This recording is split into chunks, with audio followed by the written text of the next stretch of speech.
Great Expectations by Charles Dickens.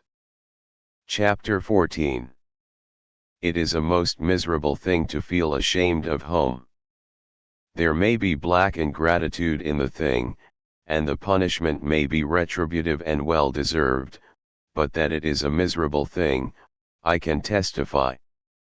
Home had never been a very pleasant place to me, because of my sister's temper. But Joe had sanctified it, and I had believed in it. I had believed in the best parlor as a most elegant saloon. I had believed in the front door, as a mysterious portal of the temple of state whose solemn opening was attended with a sacrifice of roast fowls. I had believed in the kitchen as a chaste though not magnificent apartment. I had believed in the forge as the glowing road to manhood and independence. Within a single year all this was changed. Now it was all coarse and common, and I would not have had Miss Havisham and Estella see it on any account. How much of my ungracious condition of mind may have been my own fault, how much Miss Havisham's, how much my sister's, is now of no moment to me or to any one. The change was made in me, the thing was done. Well or ill done, excusably or inexcusably, it was done.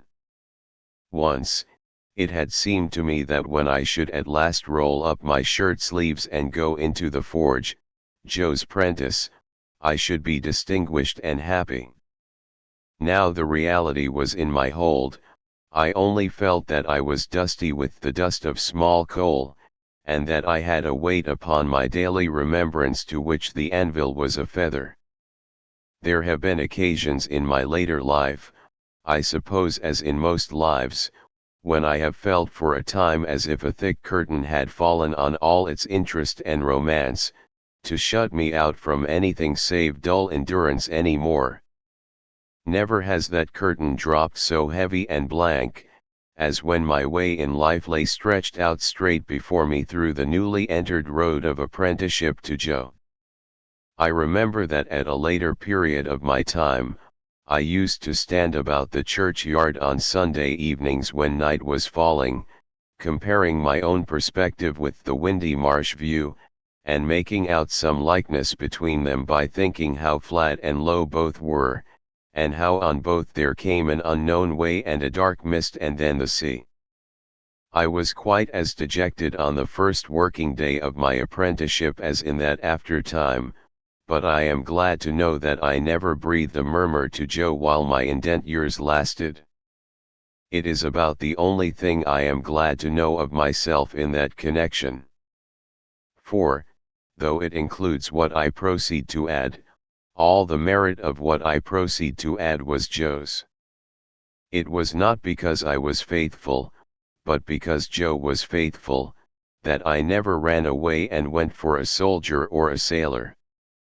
It was not because I had a strong sense of the virtue of industry, but because Joe had a strong sense of the virtue of industry, that I worked with tolerable zeal against the grain.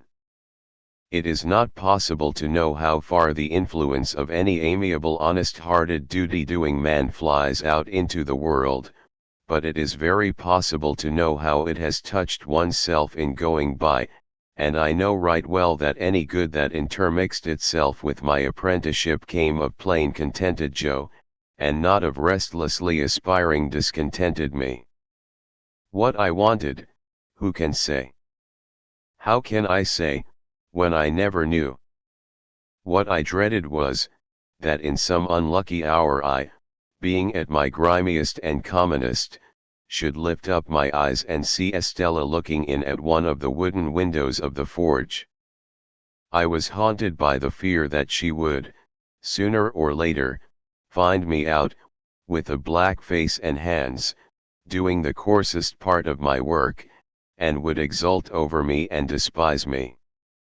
Often after dark, when I was pulling the bellows for Joe, and we were singing Old Clem, and when the thought how we used to sing it at Miss Havisham's would seem to show me Estella's face in the fire, with her pretty hair fluttering in the wind and her eyes scorning me. Often at such a time I would look towards those panels of black night in the wall which the wooden windows then were, and would fancy that I saw her just drawing her face away, and would believe that she had come at last. After that, when we went in to supper, the place and the meal would have a more homely look than ever, and I would feel more ashamed of home than ever, in my own ungracious breast.